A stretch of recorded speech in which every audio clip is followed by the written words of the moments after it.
Comecemos pelo conceito técnico e legal. O acidente do trabalho é definido legalmente no artigo 19 da Lei nº 8.213 de 1991, que trata dos planos de benefícios da Previdência Social.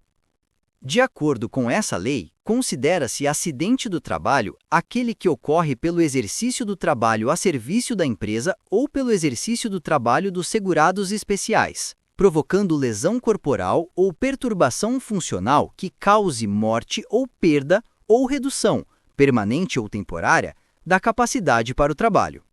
Em resumo, é todo evento inesperado e não planejado que ocorre no exercício da atividade profissional e resulta em dano físico, funcional ou psíquico ao trabalhador.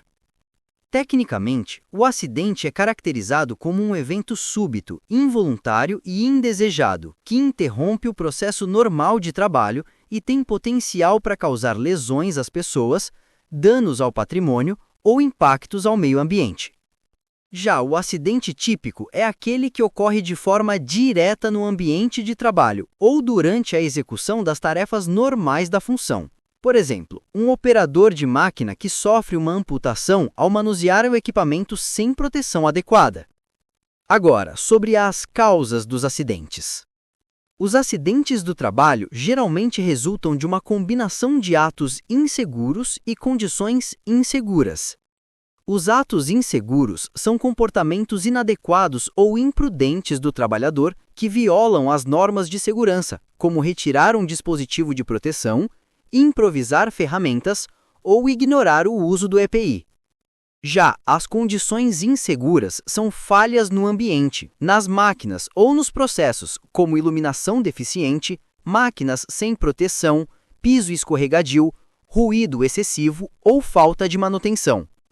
Diversos modelos de análise, como o de Heinrich e o de Bird, mostram que aproximadamente 88% dos acidentes decorrem de atos inseguros, 10% de condições inseguras e 2% de causas inevitáveis ou fortuitas. Mas, na prática moderna, entende-se que o comportamento do trabalhador é consequência do sistema de gestão, e que o foco deve estar na prevenção e na melhoria do ambiente e dos processos. As consequências dos acidentes são múltiplas. Para o trabalhador, podem incluir lesões físicas, incapacidade temporária ou permanente, traumas psicológicos e até morte. Para a empresa, resultam em paralisação de atividades, custos diretos e indiretos, multas, danos à imagem institucional e perda de produtividade.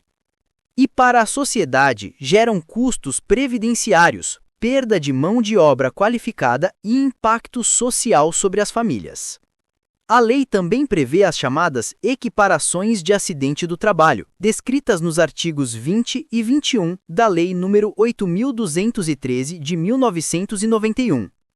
Elas ampliam o conceito legal para incluir situações relacionadas ao ambiente e às condições do trabalho. São equiparados ao acidente do trabalho as doenças profissionais, produzidas ou desencadeadas pelo exercício de determinada atividade, peculiar a uma profissão, como a silicose em mineiros. As doenças do trabalho adquiridas em função das condições especiais em que o trabalho é realizado, como a perda auditiva por ruído constante. O acidente de trajeto é o ocorrido no deslocamento entre a residência e o local de trabalho, ou vice-versa. O acidente sofrido por empregado em viagem a serviço da empresa, mesmo que fora do horário normal de expediente. O acidente sofrido em local de trabalho durante a execução de ordens ou na prestação espontânea de qualquer serviço à empresa. Esses casos garantem ao trabalhador os mesmos direitos e benefícios previdenciários de um acidente típico. Agora, falemos das taxas de frequência e de gravidade. Essas taxas são indicadores fundamentais usados para medir o desempenho de segurança das empresas e comparar resultados entre períodos ou setores. A taxa de frequência, TF, mede quantos acidentes com afastamento ocorreram em determinado período em relação ao total de horas homens trabalhadas expostas ao risco. A fórmula é TF igual a número de acidentes com afastamento vezes 1 milhão dividido por horas homens de exposição ao risco. Ela mostra a frequência de acidentes. Já a taxa de gravidade, TG, mede o número de dias perdidos ou debitados em razão dos acidentes. A fórmula é TG igual a dias perdidos vezes 1 milhão dividido por horas homens de exposição ao risco. Ela mostra o impacto dos acidentes em termos de afastamento e perda de produtividade. Essas taxas são utilizadas pelo Ministério do Trabalho e pela Previdência Social para monitorar os indicadores de segurança e podem influenciar o cálculo do FAP, Fator Acidentário de Prevenção, que ajusta o valor da contribuição das empresas ao seguro acidente do trabalho. As estatísticas de acidentes são ferramentas de gestão e de controle. Elas permitem identificar tendências, comparar desempenhos entre setores, avaliar a eficácia das medidas preventivas e direcionar investimentos em segurança. Através da análise estatística, pode-se verificar, por exemplo, quais atividades apresentam mais risco, em que turnos ocorrem mais acidentes ou se há aumento de casos em determinados períodos do ano.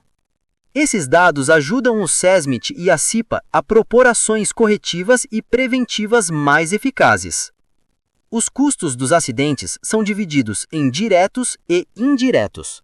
Os custos diretos são aqueles facilmente mensuráveis, como pagamento de indenizações, custos médicos e hospitalares, reposição de materiais danificados, afastamentos e encargos previdenciários. Já os custos indiretos são aqueles não registrados contabilmente, mas que impactam fortemente a empresa. Perda de produtividade, treinamento de substitutos, paradas de produção, danos à imagem institucional e desmotivação dos colegas de trabalho. Segundo o princípio de Heinrich, para cada R$1 gasto com custos diretos, gasta-se de R$4 a R$6 com custos indiretos, ou seja, prevenir é sempre muito mais econômico do que reparar. A comunicação e o registro de acidentes são etapas obrigatórias previstas em lei. Todo acidente de trabalho que resulte em morte, afastamento ou necessidade de atendimento médico deve ser comunicado à Previdência Social, por meio da CAT, Comunicação de Acidente de Trabalho. A CAT deve ser emitida até o primeiro dia útil seguinte ao da ocorrência ou imediatamente em caso de morte. Ela pode ser registrada pelo empregador, pelo sindicato, pelo médico ou pelo próprio trabalhador. O não registro da CAT é considerado infração grave, sujeita a multa. Além da CAT, é essencial que a empresa mantenha registros internos detalhados, com informações sobre o tipo de acidente, o local, as causas e as medidas corretivas adotadas. Esses registros ajudam na análise estatística e na prevenção de novos eventos. Por fim, chegamos à investigação e análise de acidentes, que é o coração da melhoria contínua da segurança. A investigação deve ser feita imediatamente após o evento, com o objetivo de identificar as causas básicas e imediatas, e não apenas apontar culpados. As causas imediatas são os atos e condições inseguras que geraram um acidente. As causas básicas são os fatores mais profundos, como falhas de gestão, treinamento insuficiente, supervisão inadequada ou ausência de manutenção preventiva. Existem várias metodologias para investigação, como o método de árvore de causas, o modelo de perdas de Bird e o diagrama de Ishikawa, ou espinha de peixe.